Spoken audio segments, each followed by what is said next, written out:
This episode is made possible by our generous patrons.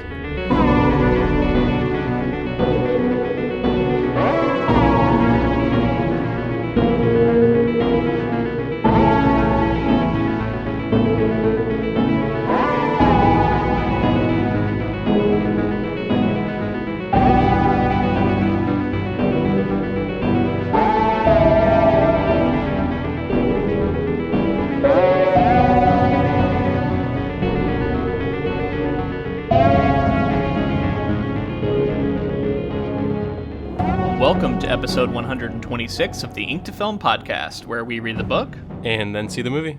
I'm Luke. And I'm James. And this week we discuss the first half of Stephen King's 2018 novel, The Outsider. So we're back with Stephen King, one of the favorites of the pod. I was going back through our back catalog and counting. I think this is going to be our fifth Stephen King adaptation and book we have read. Gotta be honest, it seems like it's like 10. It feels like a lot more than that, because a lot of his projects end up being a lot longer than others. They are usually pretty long. Also, I have read other Stephen King novels, so I'm starting to finally feel like someone who's read enough Stephen King to start to have opinions about Stephen King and like his writing. Right. For the longest time, I always felt like I was just scratching the surface, and I couldn't really comment because I was like, oh, I've only read like one or two books by him, and he's written so many. So prolific, and that's still the case because I still feel like I'm barely scratching the surface because he has written so many novels and continues to publish stuff every year. But still, yeah, I'm finally starting to feel like I'm getting a good feel for like him as a writer. I've read his early stuff now. I've read obviously his new stuff, that like this novel. So I'm really starting to get a good sense for like him as a writer and what he does really, really well, and maybe certain weaknesses some people could point to. Whether or not I agree with them, it's up for debate. But I'm just starting to get a feel like I can talk Stephen King now, which is funny because I've been doing it for so long. Right. Well, I mean, I feel like with just the sheer amount that he writes, I don't know. I feel like we're starting to really see sort of his style and like understanding his like oeuvre and understanding like what makes Stephen King. And I will say that like he has a specific sort of style that he likes to tell a story in, and I think whether it's a true horror or whether it's like supernatural, which I guess it's still to be determined what this one is, because is it going to be more of a Dr. Sleep, or is it going to be more of a Shining, more horror, more supernatural? But I have opinions. Yeah, right. I just think that in terms of like you said, like being able to talk about Stephen King, I definitely feel like I understand him now. And what's crazy is at the same time, there's still so much Stephen King we haven't read. Yeah, so much. So I will point you back, listener, to our previous episodes on It, The Shining, Pet Sematary, and Dr. Sleep. Especially, I think going back to The Shining is where we really talk about some more of Stephen King's sort of personal life. We've touched on it here and there. But we're going to focus mostly on the book this time. It's also a newer book, so there's not a lot of like background information out there about it. I've just seen a little bit here and there. But before we do that, this is going to be our only opportunity in this coverage to do a spoiler-free discussion. So we're going to start off giving sort of spoiler-free impressions of the book. Now, we have only read half of this novel, so it is actually impossible for us to spoil anything after the halfway point. But even that, we're going to be careful with. Actually, before we get into your spoiler-free thoughts, James, we should outline what we're going to do for this project. We are giving this our what I would call our sharp objects treatment, because I think that's the only other one. Maybe there's another show we've done. I'm forgetting, but that's the one I think of because I think it's the first one we did like this. So Game of Thrones as well. Oh, yeah, Game of Thrones. Okay, so we've done this a few times. But essentially what we're going to do is we're going to cover the first half of the book here. Next week, we're going to cover the first half of the TV show, the HBO series that's coming out right now. We haven't watched any of it. I don't know about you, but I haven't seen a single episode. No, I haven't seen a single second. Yeah, I've seen a trailer. That's all I've seen. I haven't even seen that. Really? Okay, cool. So we're going to cover the first 5 episodes. Now, we don't know if that will actually correspond one-to-one. Completely unknown. We'll see. That's just a guess. And regardless, then the following week, with the third week of our coverage of The Outsider, will be our final, and we're going to watch the rest of the show and read the rest of the book. and then talk about both simultaneously in sort of one hodgepodge wrap-up episode, which we'll see how that goes. And I was thinking I was going to recommend, like we did for Sharp Objects, I think I'm going to have you watch the show first, then read the book, and then I will read the book first and then watch the final episodes of the show. We'll both have done both when we come onto the episode to talk, but just in the order in which we experience the ending will be slightly different. And I think that'll be interesting for like how that might affect our view of the show. I'd also be open to do it the other way around if you have a preference. What do you think? No, I think that sounds cool. Yeah, okay. I think that makes sense. You're the show movie guy, so I think you do the show first. I think that makes sense. Yeah, well, I'll have more to say on like sort of my initial feeling, you know, the way that I experienced the ending. I think that'll be fun. Yeah. I mean, it's obviously kind of an unusual way to experience this. The vast majority of people won't be doing that. They will have either read the book first or have seen the show and then gone to the book after. But I think that'll give us at least a slightly unique perspective, hopefully, which will be interesting and maybe lead to some interesting observations. We'll see how it goes. That's the way we're going to do this coverage. Let's talk about spoiler-free observations and just our experience with it so far. What's it been like for you? I'm enjoying myself. I think it definitely feels like a Stephen King novel. It feels maybe like it could be shortened a little bit because we, you know, within the first half here, we sort of, I guess I don't want to say any specifics, but we careful. we don't get through all that much. Like there's some I would say like 4 or 5 major events, and then a lot of it is like that world building that Stephen King does so well. Right. Setting up characters and relationships and things like that. It's cool because it's sort of like the biggest thing in the world, especially in podcasting, is true crime right now. So to read a true crime Stephen King novel it's pretty fun and it feels a little different. I wanted to ask you, do you feel like this is a reaction to the popularity, or do you think Stephen King is kind of also getting like kind of sucked up in all of that true crime stuff? Do you think he's like binging true crime podcasts like everybody else, and like he's just like, you know what, I need to write a story? I mean, that would be pure speculation on my part. I like to think so. I think he's always been interested in that sort of stuff. I think horror and true crime often go hand in hand. I like to think that it's not just a sort of in the moment reaction, but maybe it is partly that, you know. And I'm glad you mentioned true crime. That was one of my main points I was going to make, because you had kept saying like this feels like a Stephen King novel. It's kind of like that. And I agree, but it is also different in that this is the first time I've read a novel from Stephen King so far where I felt like, ooh, this is being presented as a true crime case, essentially.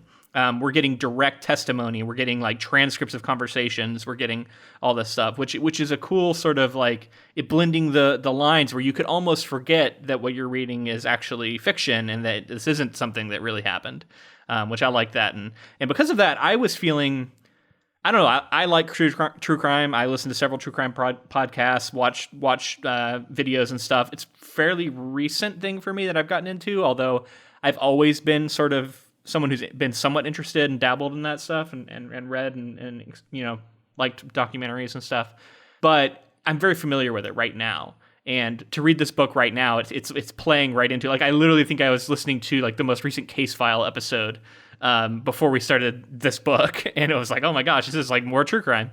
I don't know, it's fun, and I like that way he's playing with that. Yeah, I was super into the structure of the beginning where we were flashing between like sort of interviews and pre-arrest. I don't think that's a spoiler. No, it happens right at the start, yeah. The flashing between the two things. And I think they show it in the trailer. Yeah, and I really thought that was a fun way to like play with the structure, and we get like it was like a transcript being like retold to us the way we were reading, just like a, you know, notes, or like if somebody was taking the dictation or whatever. What would you call that? Like when somebody's just taking the notes? Yeah, I would just like a stenographer, taking it. I don't know what the word, a transcriptionist. I like that. It's just like in terms of structure, that was cool. But I did want to mention my sort of experience with true crime and like how like my enjoyment of it. So, you mentioned the podcast. Like I have listened to some true crime podcasts and for specific cases and things like that. I do enjoy listening to, but typically I'm not huge on true crime. Like it just it isn't something that I engage with a lot. That being said, you mentioned documentaries, true crime documentaries, like film documentaries. I'm super into. I think I'm much more into that. But the podcasting side of it, I don't get too sucked into. But my girlfriend, as you know, is massive into true crime. Yeah, your sister is like that. That is her like.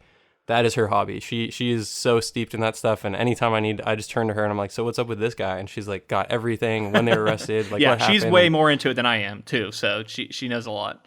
That's sort of like I have an encyclopedia to turn to, but I'm not super into true crime. So this is a fun way of kind of blending narrative with that, and she's also been watching the show, so it'll be cool for us to experience that together. So for me, I usually read both a physical copy of the book and I get the audiobook to sort of correspond, and I can switch off for whatever's convenient for me at the time.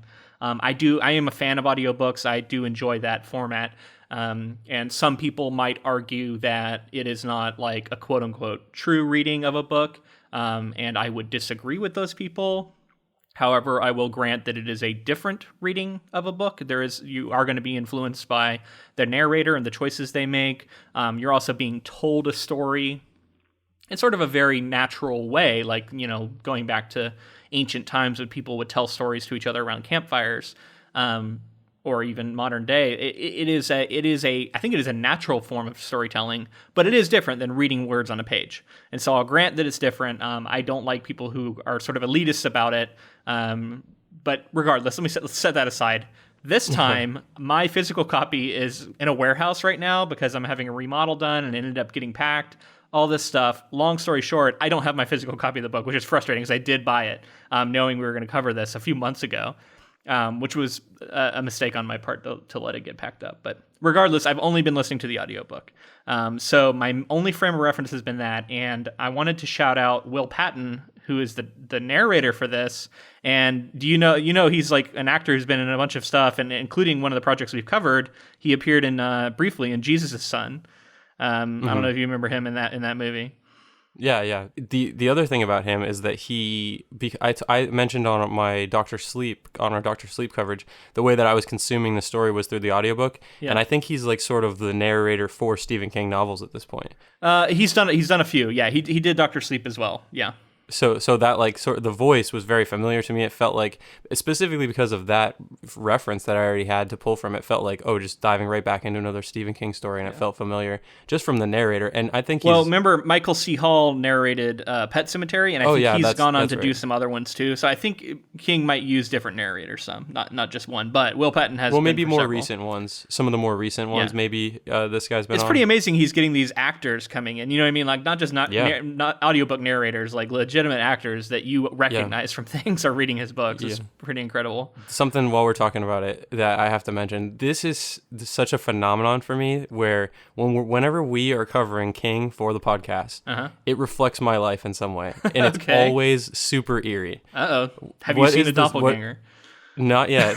But what is the city that is most talked about in this story so far is El Paso, Texas. Oh, I was going to say Flint, Oklahoma. Isn't that where it's set? Flint, Oklahoma, but in terms of like places outside the main area, outside the main city, is El Paso, Texas, and they kept talking about all these things. Yeah. And I was just visiting a friend in El Paso, Texas, while listening to the audiobook on a plane on my way there, and like it was wild to me. I could not believe it because it doesn't ever cease. Every single time we cover King. Last time I was on a road trip and we were reading about these people who were pulling off into rest stops and they were sucking people's souls in Dr. Sleep. So it's just like can't get away from it. That's awesome. Something sort of supernaturally spooky there. I love it. So I want to give like just a brief concept for this book. But before we do, I want to go ahead and give a content warning for anybody who might not know. This book does deal with sexual violence against a child. So if that's something that you just want to nope out of, you know what I mean? Please do go ahead and stop. We cover many other books you could check out that don't cover such topics, and totally understandable. But I just want to get that out of the way before we start discussing it at all. Not that we're going to be going into like gory details, but it is something that is at the heart of this book, right? So it's kind of unavoidable. Yeah, and it is horrific as well. It's not like it's for sure. Like talked about like I feel like even in this one it's made to be even more heinous and more like maybe even than many of the murders or deaths we've heard about in Stephen King's stories. Well, and it's because it's presented in a way that is very true crime. Exactly. You know what I mean? In that sense, that's one of the things that reminded me most, the way the crime was talked about, because it's being discussed by police. And they obviously are not people who believe in the supernatural. So they're looking at it as a real, like a real crime, a crime committed by a regular person, and all that goes into that. So the general idea for this book is that a little boy is murdered brutally. We won't go into more details, and all of the evidence points towards this Coach Terry, and they have so much evidence that the police decide to publicly arrest him in front of thousands of people at this Little League game where he's the coach. And then they bring him in, and essentially he has also a airtight alibi for not being in town when the crime occurred. And it becomes apparent that there are two versions of this one guy. So that's just going to be kind of where I'm going to stop as far as that's the premise for the book, right? Mm-hmm. Somebody committed a murder, and this guy is innocent and has proof that he's innocent, yet there is all this evidence that proves that he did it. And so that's sort of the premise of the book, and I think it opens it up to really interesting discussions about what could be going on thematically with this book. Now, any discussion we're having about it is going to be incomplete because we have not finished the book. So it's hard to see what is King playing at, right?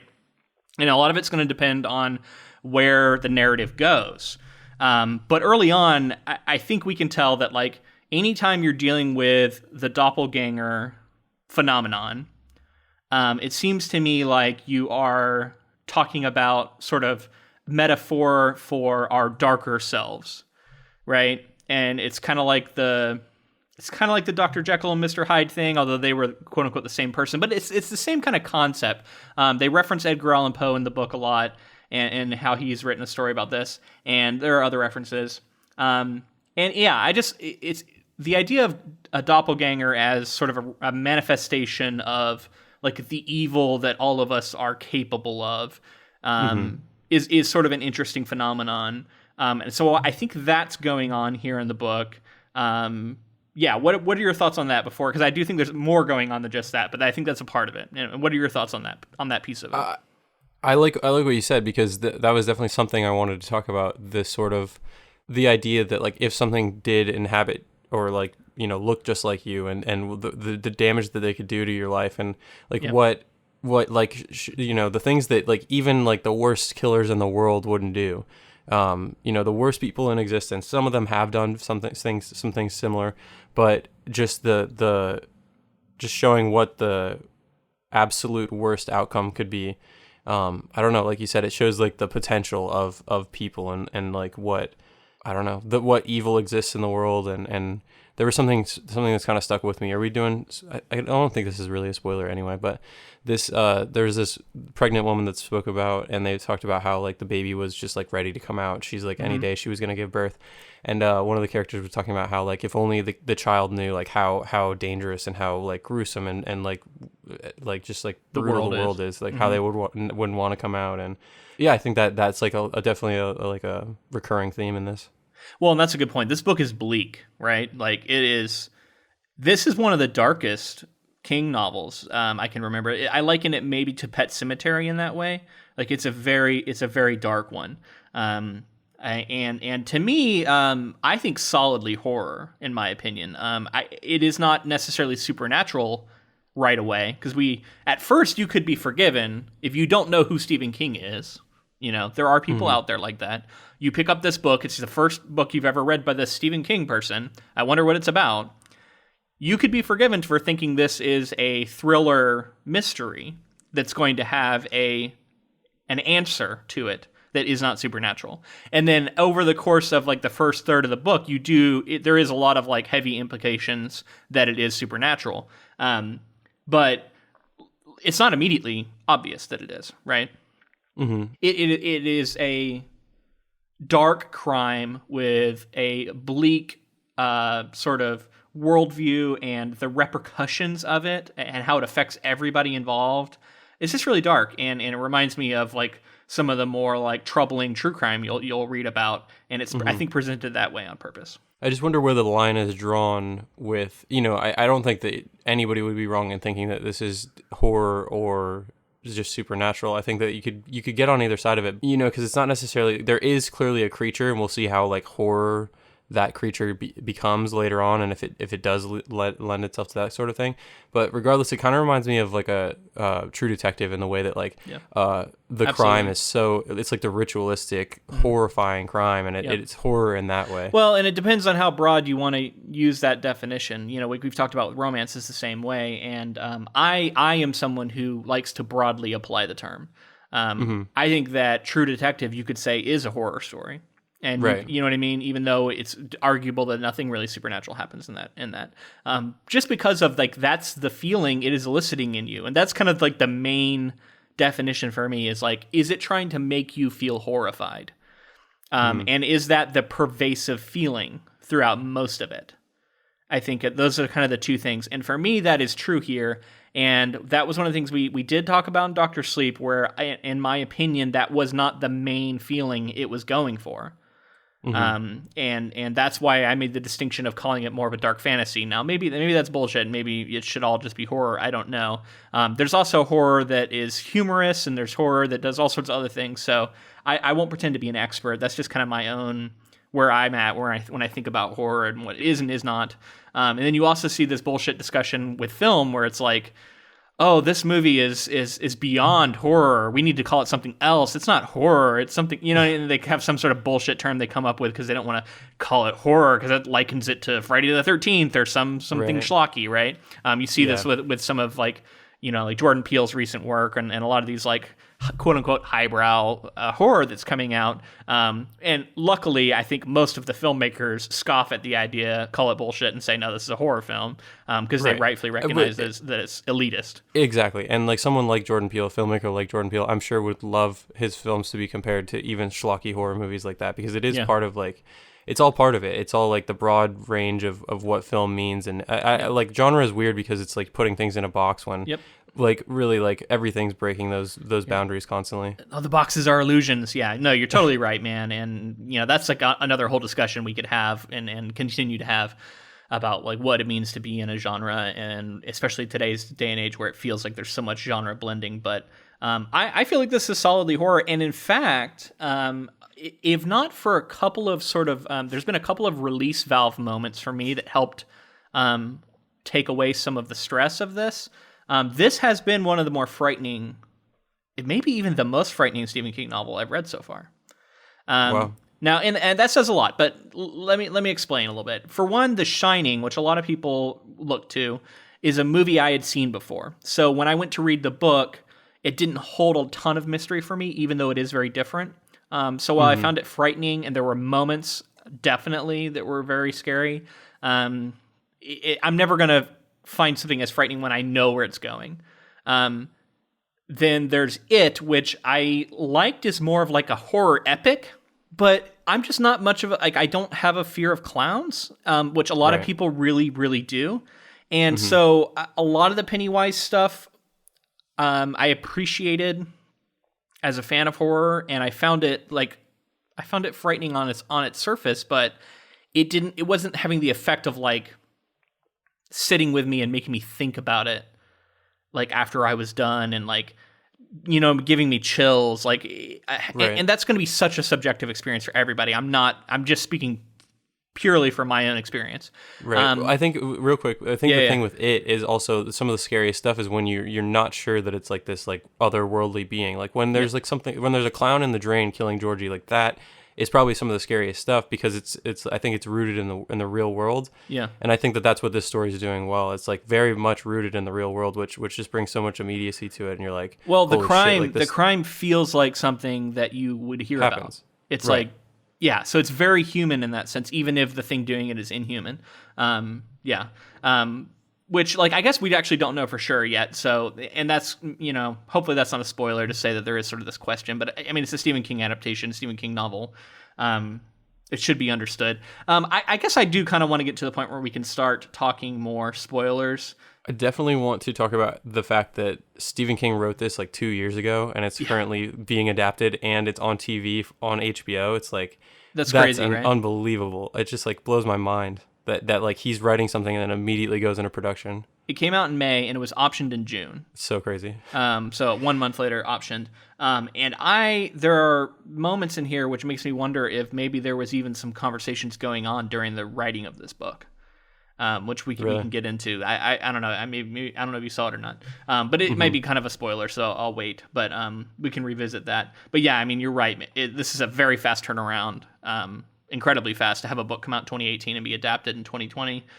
Starting really in 2019, it started coming out, right? Wait, no. When did it start? When did it start airing? 2020, I think, right? Yeah, it started in 2020. Okay.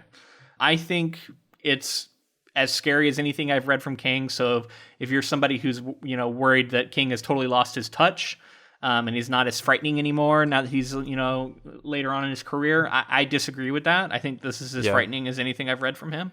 I want to say that there's this sort of idea. I think people put people like Stephen King into a box, and they're like, he's great at making like It, and he's great at making Pet Sematary, and he's great at making like all of these like iconic like horror icon sort of creatures and characters and like places like the Shining Hotel, the Overlook Hotel. And I think that when people read some of his newer stuff, it isn't as akin to that. It's not, it's so different from that they're like, this isn't real King like this. And it sort of reminds me of with something that happens with Miyazaki too, is his Studio Ghibli films, they started out very much about like the fantastical worlds and all this stuff. And then he brought it to more concrete. Like I think of like The Wind Rises as like, it really is just an anime film about World War II like happening, and somebody who has a love for planes, and what happens to that plane when it's used in World War II and that kind of thing, which is like completely different from something like fantastical worlds. And I think it's just like the progression of an artist to sort of like need to change it up over time, and that's what I'm realizing about later King. And I do kind of wonder if that's some of the complaints people have. Sure. I'll add a few more things. I don't think you're wrong. Definitely people sort of like want to pigeonhole him, but part of that is also, I think, this idea that like, man, he's already created, all these like iconic horror stories, and he did it when he was like in his 30s, right? 40s, quote unquote prime, which I hate that concept. And so I think there is a lot of people who kind of feel like there's no way he's going to be doing the he can't keep doing that. He can't keep putting out things that are going to be so iconic, just because we don't want to believe that that's even possible for somebody. I think some people don't. And then there's also a little bit of like age bias, right? Like picturing a 70-year-old man, writing something that is going to appeal to you who maybe are much younger and who, or maybe not, but you know what I mean? Like there's this pernicious concept that writing is a young man's game, or young person's game, I should say. And I think that that's wrong. I think that writers have proven time and again that they can come to writing very late in their careers or in their lives and be just as impactful, have long careers, or sometimes start very young. But I don't know. It's sort of a pernicious thing I see out there, and it can often lead to people feeling discouraged because they'll feel like, well, even me, like I'm in my 30s, or someone who's in their 40s or 50s or later, feeling like it's too late for me now. I can't do the thing that I want to do because I'm quote unquote too old, right? And right. I just think it's bullshit. And so there might be a little bit of that going on, knowing how old King is now. Yeah, I can see that. I was going to save this till the end, but we have to talk about it because it's so in keeping with what we're talking about.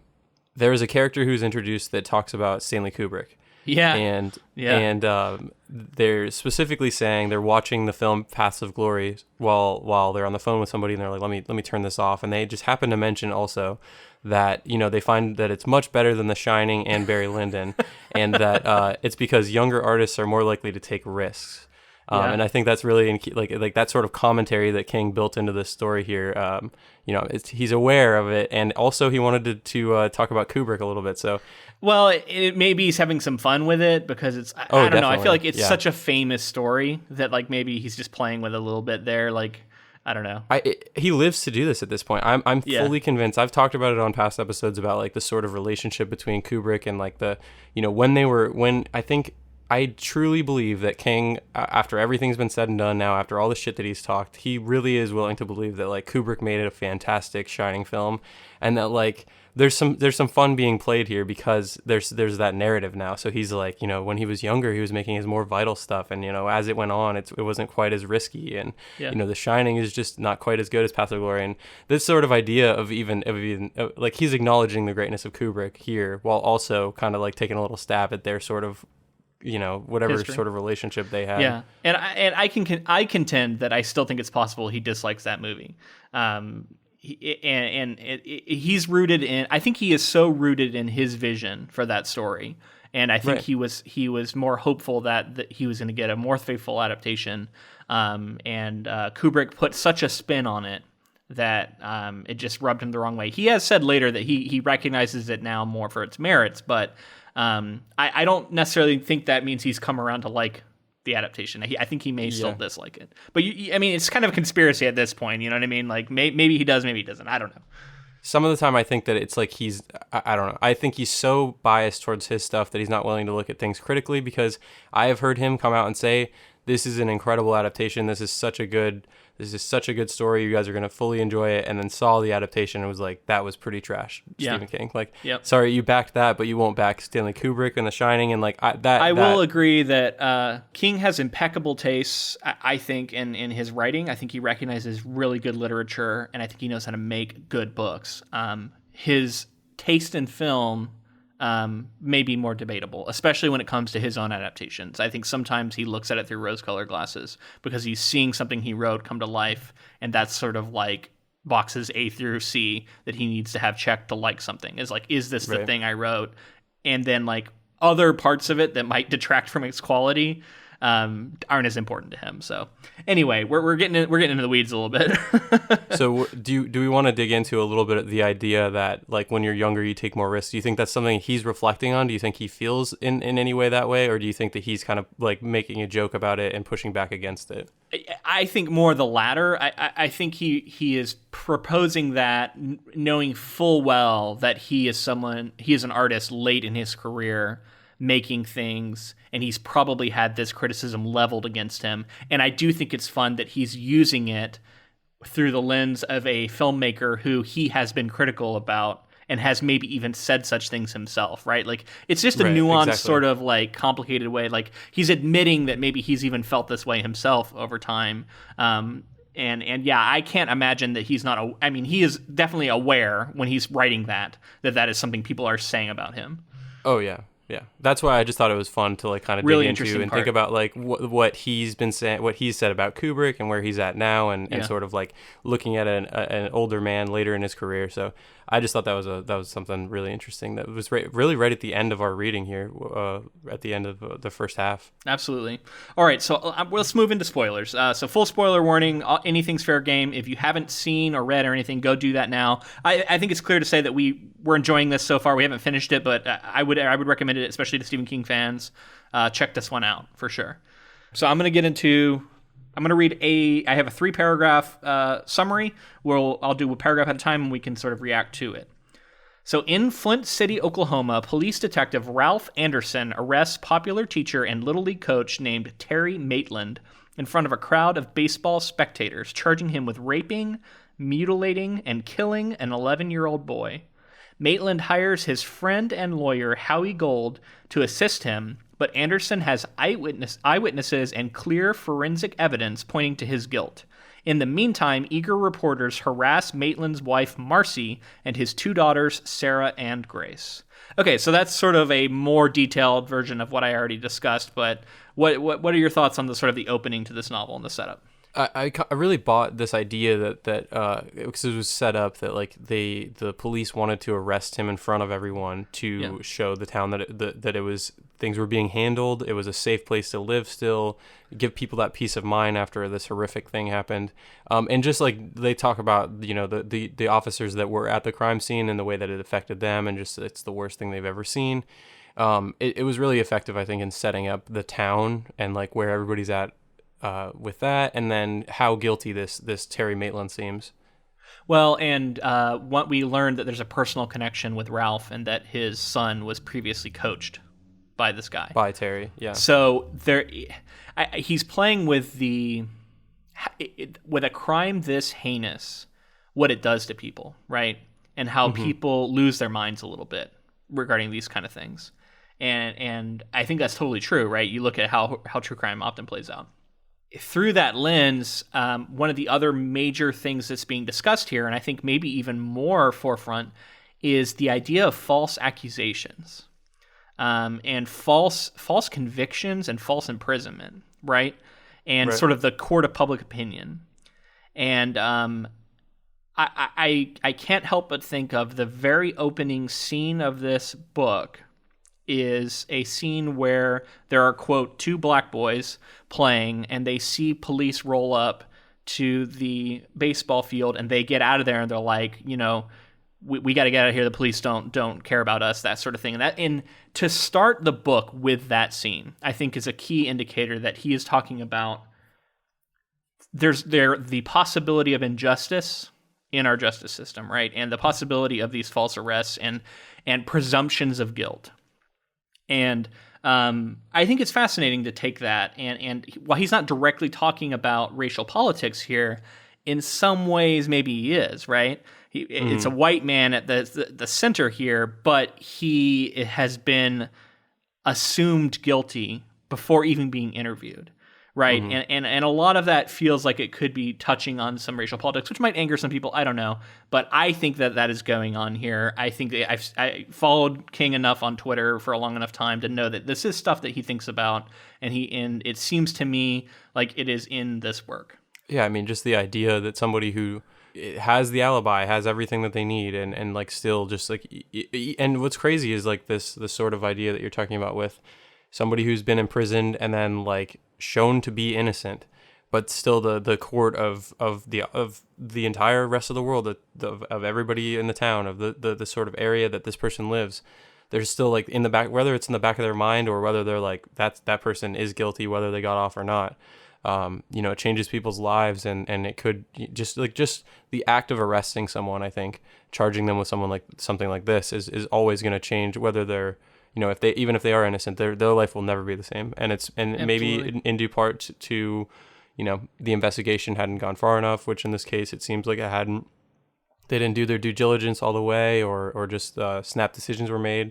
And yeah, I could definitely see that being tied to like racial politics, definitely. Yeah, and even just to move away from the racial part of it, I think it's a fear that all of us share, and the idea that we could be accused of something we did not do and have it ruin our lives. Like, everybody should be afraid of that. That's something that could happen to anybody.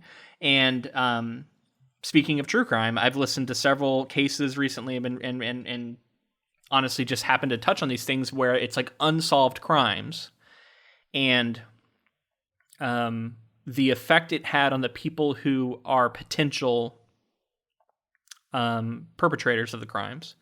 And often, and sometimes it still has yet to be proven or disproven. And other times, like I think I just listened to, I don't want to spoil it, but I listened to a case where people had come forward and said that the death of their child was like sort of an accident. And for the longest time, everybody in public, I'm trying to be very vague so I don't spoil anything from another podcast. This is how much I hate spoilers, but it's difficult. But essentially they said that, and everybody in the public said they're lying, they killed their child. And it took over 20 years, I think 30 years, before there was enough evidence with modern technology to prove that what they said happened is actually what happened. But they've lived for 30 years and even got convicted of the crime for a time before they were exonerated. Crazy. With the accusations that they killed their own child who died accidentally. Mm-hmm. And the idea that your whole life could be ruined because of the assumption of guilt of the public is terrifying.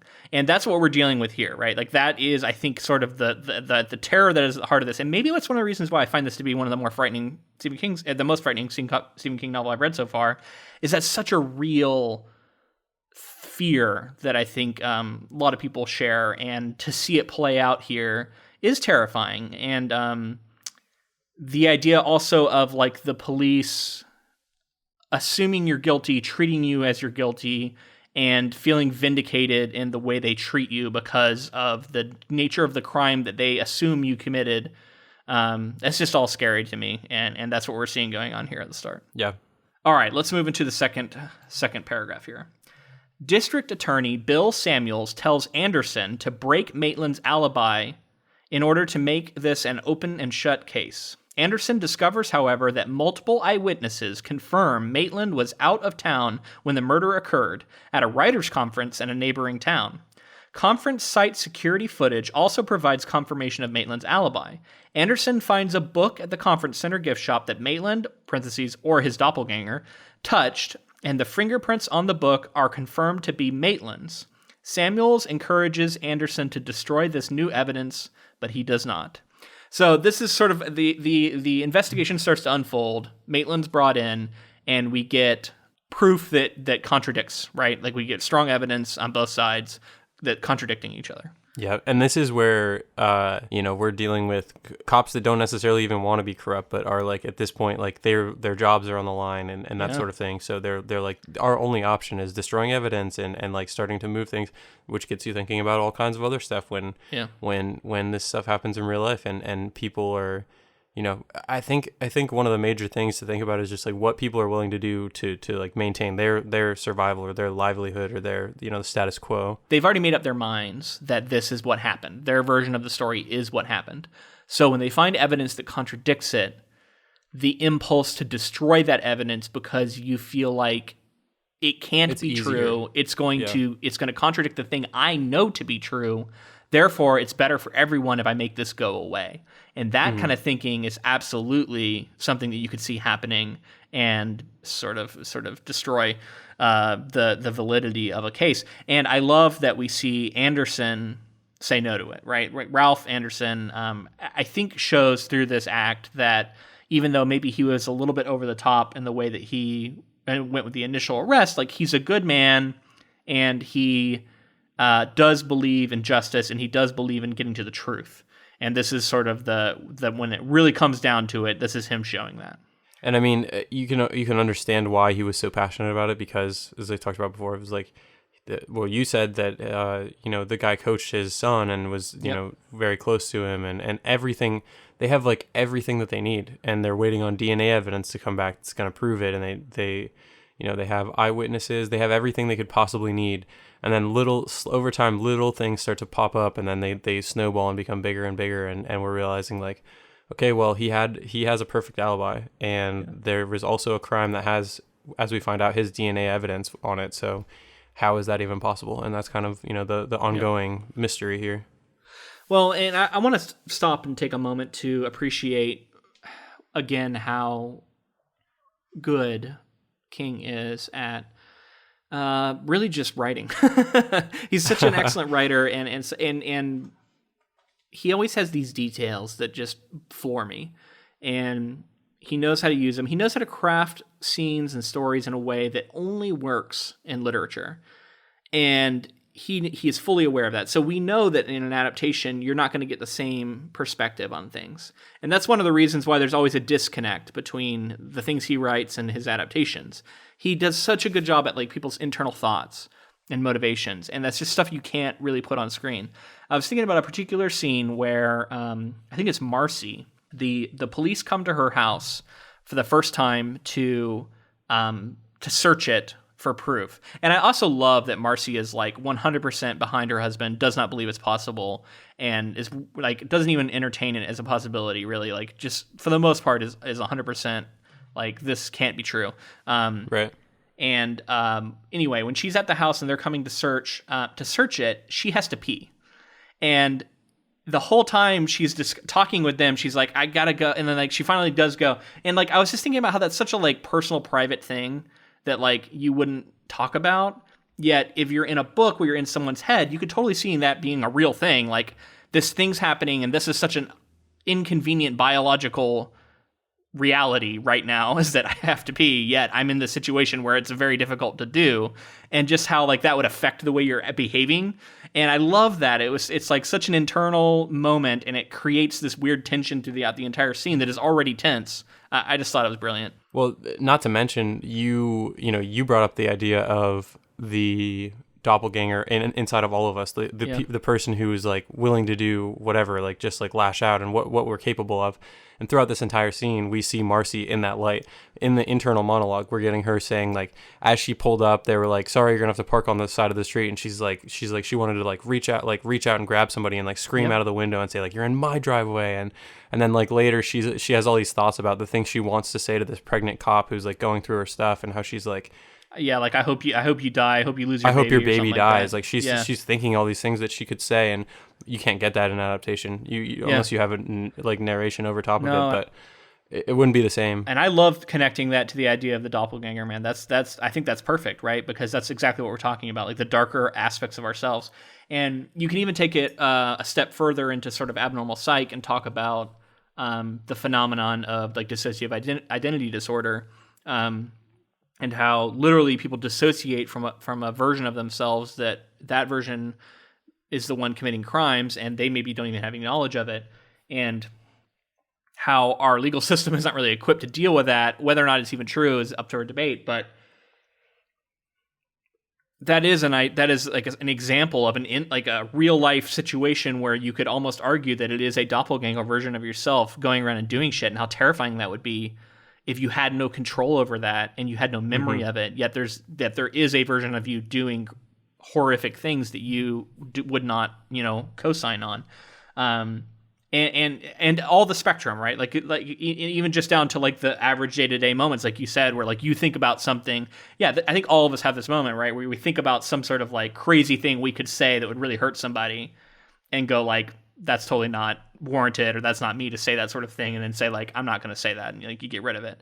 But that sometimes in a moment that might pop into your head, and it's a very human thing. And I don't know, it almost seems like it comes from somewhere else, right? It almost seems like it comes from this like evil version of yourself that exists in all of us. So I love that, playing with that, and to me, once again, that's a frightening thing. And that's when King is at his best. I think he's confronting us with our own psychology, and he also talks about this.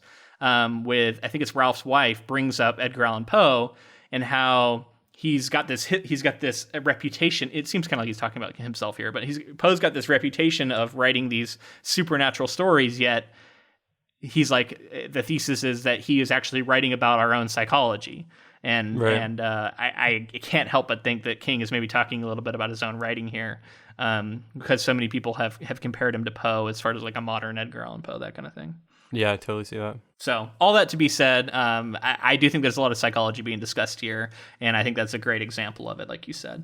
Let's move into the final bit of plot I have here, then we can sort of talk about everything we've gotten so far.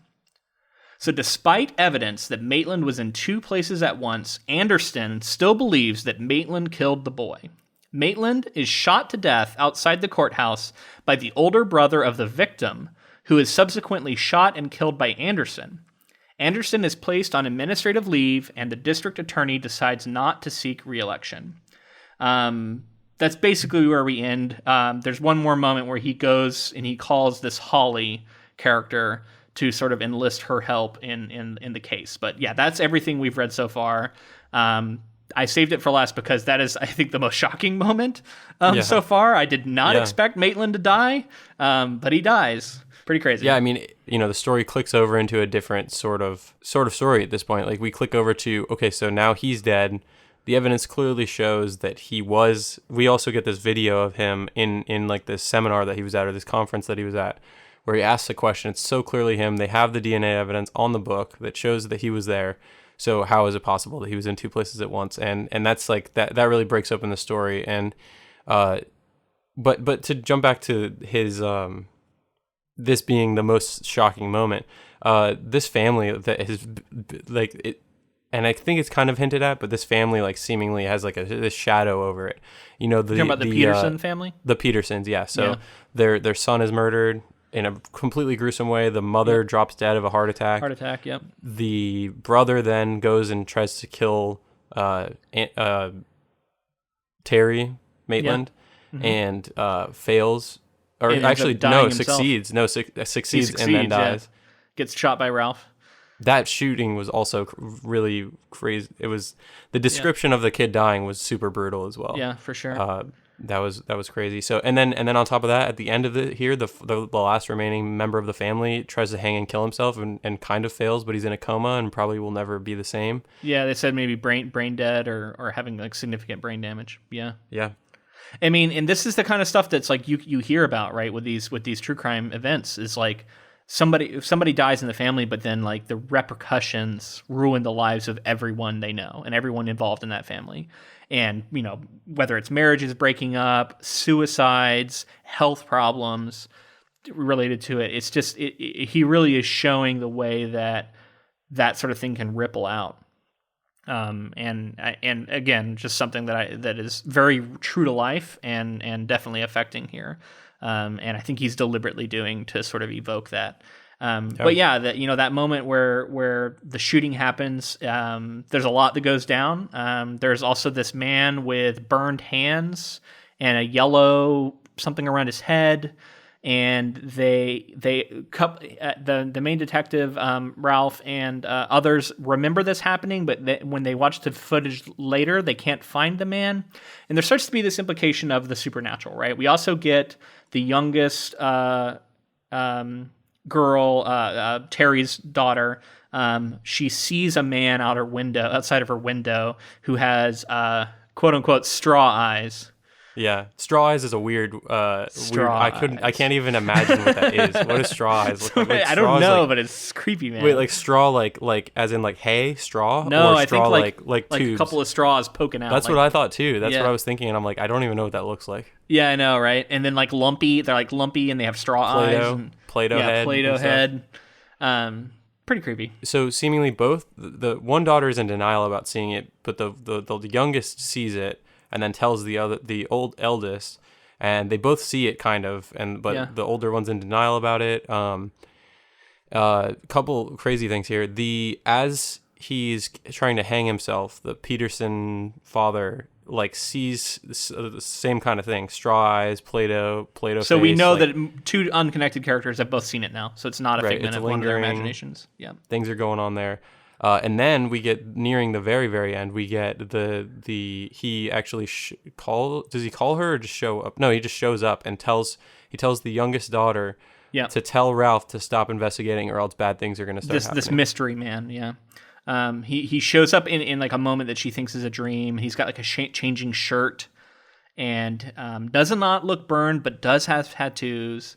Then we also have a moment of the one more big supernatural thing is there's one of the, I think it's one of the police officers goes to investigate this report of finding the jeans and shoes and belt buckle and of what Terry was wearing, I think is what it is.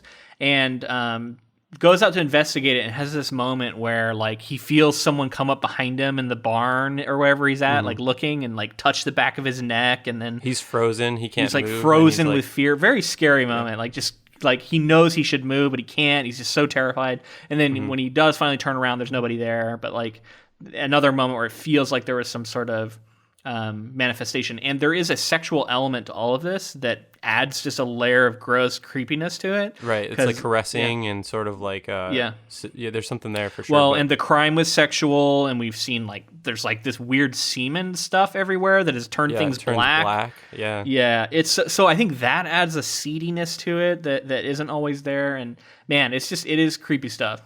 We got to mention the sort of main power that we're starting to see is scratches. So it seems like the scratches are important. Seems probably like the way that somehow important. But like it scratched Terry, but then also the other person who got scratched was like that Willow woman, right? I think the other person who got scratched or who reported being scratched by the like coke nail, quote unquote. Right. Yeah. And then now this guy is investigating. So I'll be curious to see, because like so far of the three, only Terry has had a doppelganger. We've only seen one doppelganger that we know of. Maybe the person who was doing the interview was actually a doppelganger giving false information or something. Like, who knows? Which interview? There was the interview that you're talking about where they said they were cut by the coke nail. Maybe that was the doppelganger. Yeah, I don't think they'd want to give away that information though, if so. But you're right. Like, who knows who could be a doppelganger? I definitely predict we're going to get another doppelganger. As we go on, who it's going to be. Anderson would be interesting, but it makes more sense for it to be this guy who got scratched. But man, to turn it on Anderson himself, if he had a doppelganger show up, would be a pretty crazy thing after he's ruined all these lives chasing down this crime. Yeah, I could totally see that happening. But that's just pure speculation. We haven't read or seen, so that's not a spoiler. It's just our speculating. So there's a reference here that we got to talk about. Somebody's holding up a sign that says "Take your medicine." About Terry. So. Take your medicine, Terry. Yeah, definitely. I caught that too, and I wrote it down. I was like, oh, this has got to be a Shining reference. Yeah, it totally is. So cool. There was another moment where they are investigating Terry's home computer, and they're talking about like what he doesn't have any porn, and like what does he watch, and like they talk about what he watches on Netflix, and they say Ozarks as one of them. Do you realize that the case? I think it's Jason Bateman's his name, right? Jason Bateman, yep. He plays Terry in the adaptation, and he is the main character in Ozarks. And I wondered if did they know he was going to be this character? Because specifically, this character is said to watch Ozarks. There was a lot of he loves to drop in like Game of Thrones. We talked about how Game of Thrones was referenced in Doctor Sleep. It was referenced here too. Somebody was talking about trying to get home to see Game of Thrones. Which when I heard that, there was that reference, and then there was a Trump like MAGA reference, and I was like, holy shit! That's when I looked up how recent the book came out, and I was like, oh my god, it's like it just came out. It just came out. Yeah, I think this is the most recent book we've covered. I'm pretty sure. Yeah. Like if it came out, think about this. We started the podcast before this book was published. I was going to say that. Yeah, I was thinking about that. We've had that with movies all the time, but like for a book, that has not happened yet. We were way, way, way into the podcast when this book came out. And then not to mention we're now covering the adaptation of it is like, Jesus. Pretty wild. Quick. And that's why I wonder how much of this might have been in the works before the book was ever out, because it seems like it's almost too fast for it not to have been, which makes me think this reference could have been added at some point as a particular call out, which would be cool if so. I don't know. I don't know that, but it would be interesting. So I think where we stopped, we always end up stopping in interesting spots when we read, because we don't know where the best stopping point is. We're just like, all right, let's find halfway and stop our first half of the book coverage there. We stopped with the introduction of this character, Holly, who I'm fascinated by. And I'm so excited to see how she shakes up the story, how, because she's a PI, I believe, like a new investigator, a detective of some kind. Yeah, I agree. One thing I saw, and I don't think this is a spoiler, but maybe kind of is, apparently this Holly character is a recurring King character who's been in several other of his more recent novels. Yeah. So, I'll be curious to see how she operates here. I just saw that, happened to see that somewhere.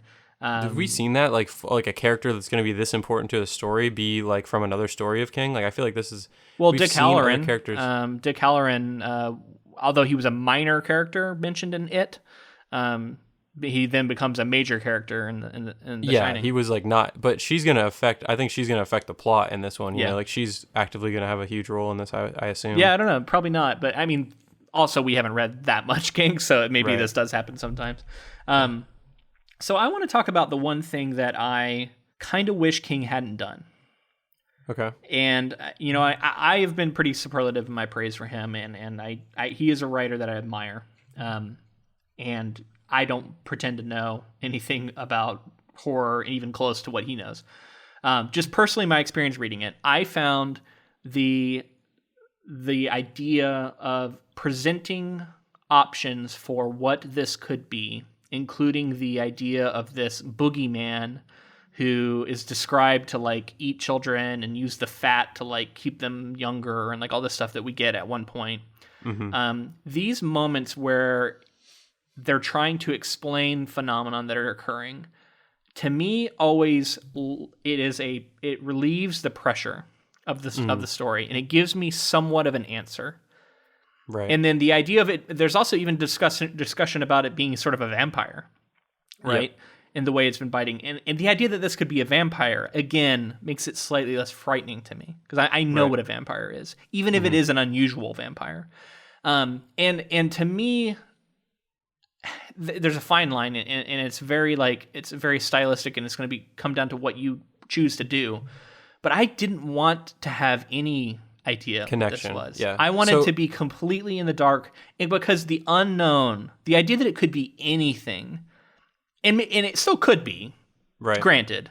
But I'm sure it's not going to be a vampire. I think it's just going to be like what a layman would kind of like compare to a vampire, which Maybe. is something he's done before. Yeah, and that's the thing. Like, he's written Salem's Lot. Like, he has other books with vampires. He and we talked about in Doctor Sleep. There are characters that are kind of vampiric in there. It just, the idea that the way that it might fit into his overall mythos, as far as like a creature that fits into there, it in some ways it makes it less frightening to me. Like, I wanted it to be unknowable, and I wanted it to be, is it an alien? Is it a demon? Is it a other dimensional creature? Is it just an unknown supernatural thing? Like, let it be anything. And then maybe at the end you do give an answer, but I wanted to hold on to that mystery for as long as possible. And giving me these possible explanations early on in the book, in the first half, took just a little bit of that scariness away from me. And like I said, everybody's gonna be different, but just for me personally, as soon as I started attributing certain things and going, oh, that's probably what this is, or it's something like that, it made it slightly less frightening. Yeah, it makes me think of with like the Wendigo. There's nothing to really compare it to other than the Wendigo of myth, Right. which I kind of get. And the same thing with You're talking like, about Pet Sematary. in Pet Sematary, yeah, or like with it, and we start to kind of like break down and understand what it is nearing the end. But yeah, this idea, if you just leaves it even more mysterious, I think that it does make it more scary because it is that unknowable. Like, what is it capable of? Where is it coming from? What are its motives? Whereas, like, if you say like vampire, like motives of a vampire, blood. You know what I mean? Motives of to turn, Wanting to be eternally young. It just seems like a very I don't know. There's just something sort of, I don't know. If you can understand the motives of a creature, it's less frightening. As soon as you can understand the motives, it is inherently less frightening. And yeah, if it was, I don't know, I didn't want to have any guesses about this thing. I wanted it to be a completely unknown quantity for as long as possible. But anyway, that's just my own thing. I don't know. All right, man. So I think we've talked about most of the things we want to talk about, but now I want to look forward a little bit and ask you, we're about to, and I'm not even going to ask you about where we're going in this novel. I want to ask you about this adaptation because you know nothing about it. Yeah. Apparently, you knew that Jason Bateman is Terry. Yeah, I know Jason Bateman, and I know what's his name, the Australian Ben Mendelson. Ben Mendelson, yes, thank you. He's playing Ralph Anderson, the primary detective. Yeah, so you know some of the casting. I didn't know that. I just knew that he was in it. Oh, you didn't know that? Yeah, he plays the main detective. So, and that's the only two things I know, and I've seen some of the trailers. But what do you want out of a adaptation of this? Like, what do you think? What do you want to see? I want to. So I think it's promising because it's an HBO adaptation, and I think HBO has a fantastic track record just across the board. So going into this, I really want them to lean into. Like I said, I think there are comparisons. I don't think it goes quite as heady or quite as. I don't think it's really built to be as like Lovecraftian as something like True Detective, but I'd like to see that sort of tone, like very, very somber, very dark. I think lean into the true crime stuff, have it be very much an investigation, and just have that supernatural stuff on the outskirts. And as we come to the conclusion, maybe lean into a lot more of that. I think it's promising. Like I just reading the story, I could see how they could go really dark and ominous with it, and have it be like a slow burn miniseries here that we I think it's going to be 10 episodes. So, I think that's plenty of material to kind of take your time and show the town, don't go flying through the material, really build it, or maybe in a way like Sharp Objects, the way that in Sharp Objects kind of we got to understand the town, understand the characters. I think that's mostly what I'd be looking for, is sort of really, really capturing what Stephen King has built with the sort of the setting and the tone. Yeah, I agree. And I mean, obviously there's a lot of stuff here that appears to be accurate from what I've seen in the trailers. It seems like if you're looking for an accurate adaptation or a faithful adaptation, it does seem to be fairly that.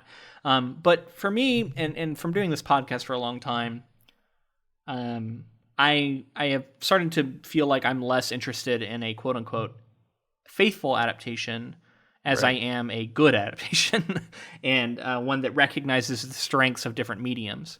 And I think there are ways to be faithful, and there are ways to completely change and your adaptation from the source, and that can succeed or fail depending on the viewer and what their connection is to it. But here, I think you're right. I think I want to see the true crime played up, and I want to see a slow reveal of supernatural things happening. I want it to build.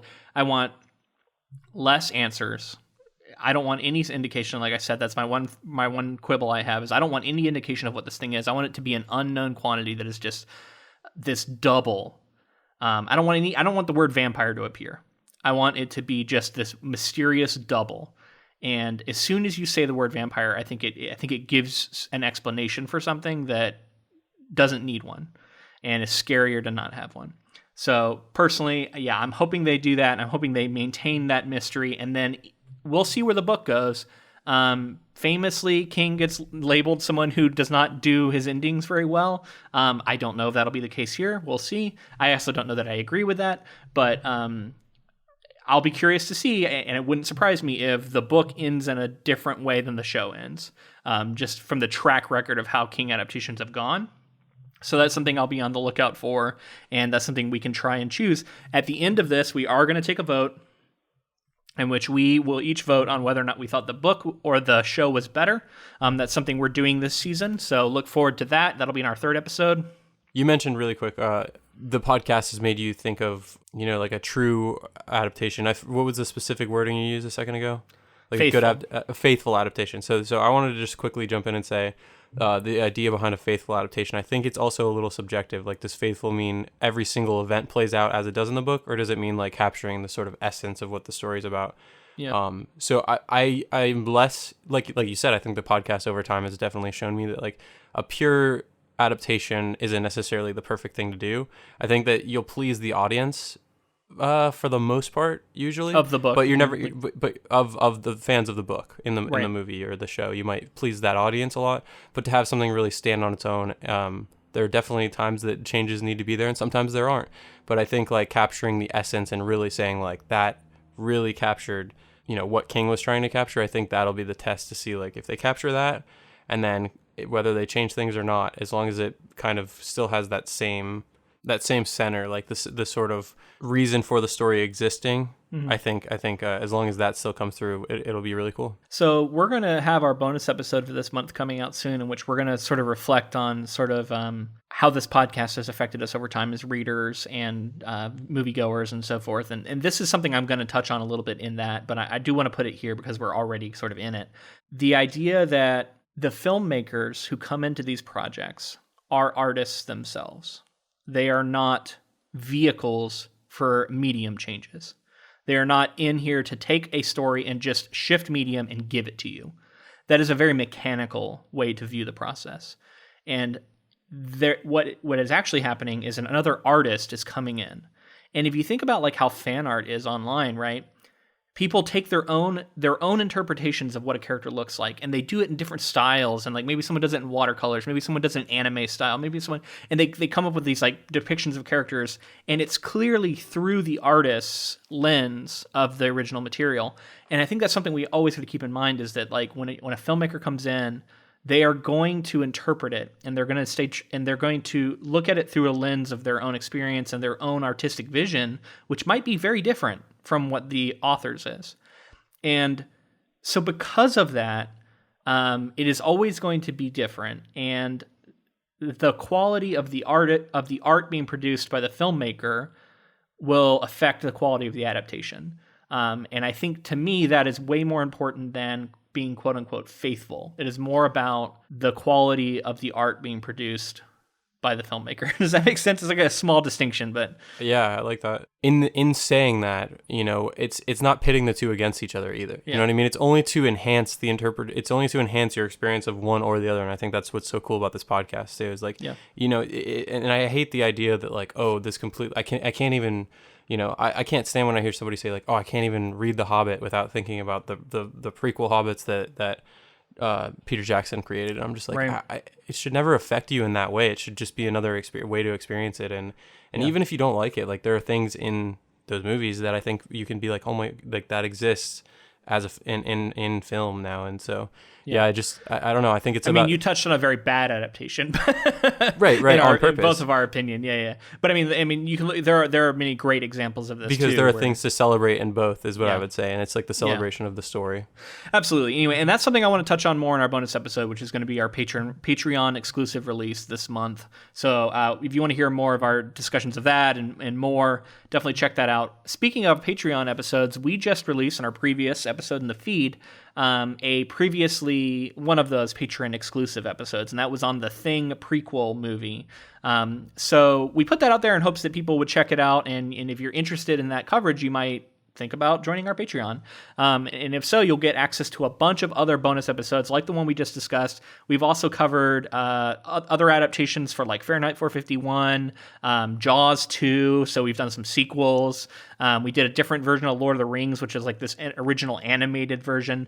The list goes on. I mean, you read your short story on there, so if you were interested in Luke's short story. Little original fiction from me that was originally published in a magazine, and then I did an audio recording of me reading it. And then we have a little Q&A afterwards actually on there too. So if you want access to any of that, it's just $2, and you get access to all of our bonus content. And you also get the satisfaction of helping this podcast continue. We are almost exclusively funded by our patrons. We don't have any advertising we're doing right now. So that's the way that we fund this thing and keep it going. So if you enjoy what we do, consider that. And if you don't have any money at all, don't worry about it. We still appreciate your support. A great way to support us outside of that is to leave us a rating and review on whatever podcast app you chose. And also, if you like this episode, spread the word. Share it with somebody who you think would also enjoy it. Other Stephen King fans of the series on HBO. Let them know about us, because that is our number one thing we struggle with, is getting the word out, getting people to know we exist, because we don't have major advertisements that we run. So yeah, thank you again to our patrons, and if you'd like to become a patron, head over to patreon.com/Ink2Film. Yeah, and follow us on social media. We're at Ink2Film on Facebook, Twitter, and Instagram, and join our Council of Inklings, where we have polls, and that's where we publish all of our adaptation news that we find. So it's a good way to stay informed about what's going on with the podcast, have discussions. I also wanted to shout out our Goodreads. We have a book club on there that if you search for Ink2Film podcasts, I think it's Ink2Film Book Club on Goodreads. You'll find it and you can join it. And I always create a thread for every project we do. And we've got some discussion going on there. And I want more people to get on there and talk with each other about these adaptations and these books. So if you're on Goodreads already, go ahead and join that. And we'd love to have you. And thank you to Ross Bugden for the use of our intro and outro music. All right, man. That's going to be it for this week. Next week, our doppelgangers will be back to discuss the film. Hopefully they do a good job. We'll have to listen in and see how they do. Yeah, I'm sure they're not going to do anything horrible and horrific and show the dark side of us, right? Yeah, I'm sure not. But I'll definitely be listening in. I don't know about you. And then maybe we'll battle them, and whoever comes out alive will be the ones to come in for the third episode. Sounds good. All right. Until next time. Thanks for listening.